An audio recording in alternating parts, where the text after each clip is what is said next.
आज के modern lifestyle में हम जाने अनजाने बहुत सी बीमारियों के शिकार हो जाते हैं। मोटापा भी उनमें से एक बहुत ही कॉमन बट खतरनाक बीमारी है, क्योंकि अपने आप में बहुत सी बीमारियों की जड़ है। इसलिए बहुत ज़रूरी है कि हम अपनी सेहत का खास ख्याल रखें। किस तरह हम अपनी ईटिंग हैबिट्स को बैलेंस्ड करके मोटापे से दूर रह सकते हैं, आइए जानते हैं हमारी डाइट एक्सपर्ट से।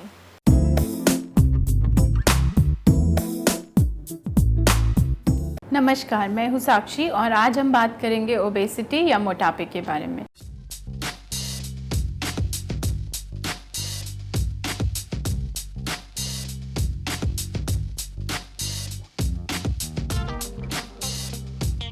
मोटापे के काफ़ी तरह के रीज़न्स हैं, जिसमें डाइट एक प्रीडोमिनेंट रीज़न है, जिसमें अगर हम गलत तरह से खाना खा रहे हैं तो हमें वो मोटापे की तरफ ले जाता है।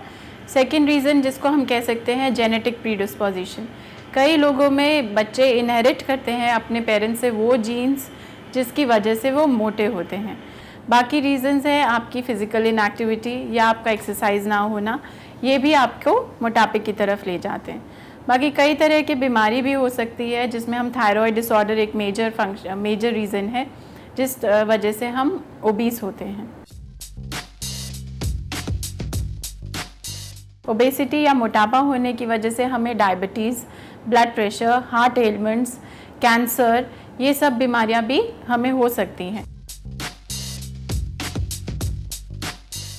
इसको मेजर करने के लिए बॉडी मास इंडेक्स या बीएमआई मेजर है, जिसका बहुत ही सिंपल कैलकुलेशन है अपना weight in KGs divided by height in metre squares.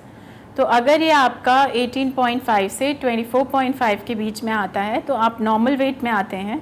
अगर ये 25 से ऊपर 25 से 30 तक है तब आप ओवरवेट में आते हैं। 30 से 35 तक ओबीस कहा जाएगा और 35 के बियॉन्ड आपको मॉर्बिडली ओबीस कहा जाएगा। हमारी जनरली पूरे दिन की डाइट 800 से 1000 कैलोरीज होनी चाहिए अगर आप ओवरवेट हैं, या कहा जाए कि अगर आपको वेट रिडक्शन की तरफ जाना है तो आप दिन में 500 कैलोरीज अगर कम कर देंगे तो ऑन एन एवरेज आपका हफ्ते में आधा किलो से 1 किलो वेट रिडक्शन होगा। तो मेन है हमें कि हमें फैटी फूड नहीं लेना, हमें फ्राइड फूड नहीं लेना, जिसमें काफ़ी चीज़ें जैसे देसी घी या रिफाइंड ऑयल या कोई भी ऑयल जो आप कंज्यूम कर रहे हैं वो लिमिटेड क्वांटिटी में हो। प्लस आप अगर जंक फूड बहुत ले रहे हैं तो उनका कंजम्पशन कम हो। वाइट राइस की जगह ब्राउन राइस लीजिए। वाइट ब्रेड या मैदा ब्रेड की जगह आप होल व्हीट ब्रेड, जो हम आटा ब्रेड कहते हैं, वो लीजिए। साबुत दालें लीजिए, मैदा कम कंज्यूम करिए, रिफाइंड इनटेक कम हो और आपके लिए होल ग्रेन चीज़ें ज़्यादा कंज्यूम की जाएं। फिर आपके लिए है कि आप जितना फाइबर रिच खाना लेंगे, जितने ज़्यादा वेजिटेबल्स अपनी डाइट में इंक्लूड करेंगे, उतना आपके लिए अच्छा रहेगा और हेल्दी रहेगा, जिसमें सैलड्स हैं, स्प्राउट्स हैं, भुने हुए चने हैं, ये सब आपके लिए हेल्दी स्टफ़ है। डाइट के साथ साथ हमें लाइफस्टाइल भी मॉडिफाई करना है। तो लाइफस्टाइल मॉडिफिकेशन में एक तो आपकी ईटिंग हैबिट्स आती हैं, सेकेंडली आता है आपका एक्सरसाइज पैटर्न।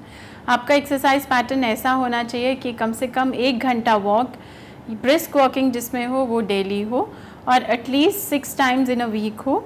या फिर अगर आप जिम जाना चाहते हैं या एरोबिक एक्सरसाइजेस करना चाहते हैं तो वो भी बहुत अच्छी है।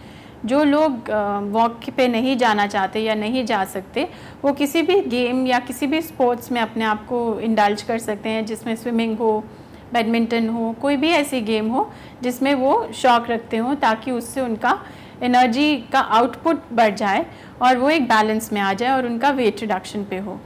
इसके अलावा कई हैबिट्स हैं जैसे स्मोकिंग, ड्रिंकिंग, इनको आपको अवॉइड करना है अगर आप ओबीस हैं या ओवरवेट हैं।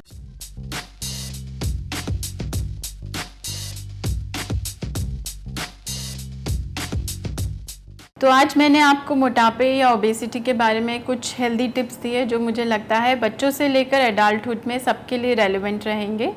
मगर इसमें आपको ध्यान रखना पड़ेगा कि बचपन से ही बच्चों को ऐसा हेल्दी डाइट दें ताकि वो बड़े होके एक हेल्दी इंडिविजुअल बने और उनको ये प्रॉब्लम ही ना हो कि वो एक ओबीस हैं और उनको ना ही सोसाइटी की तरफ से फैट्स देखने पड़े और वो एकदम हेल्दी एंड फिट रहें।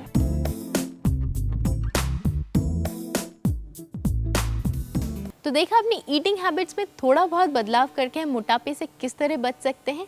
मैं उम्मीद करती हूँ हमारी डाइटिशियन की बताई गई ये सभी बातें आपके लिए यूज़फुल साबित होंगी और आप उनकी बताई गई बातों को फॉलो भी ज़रूर करेंगे।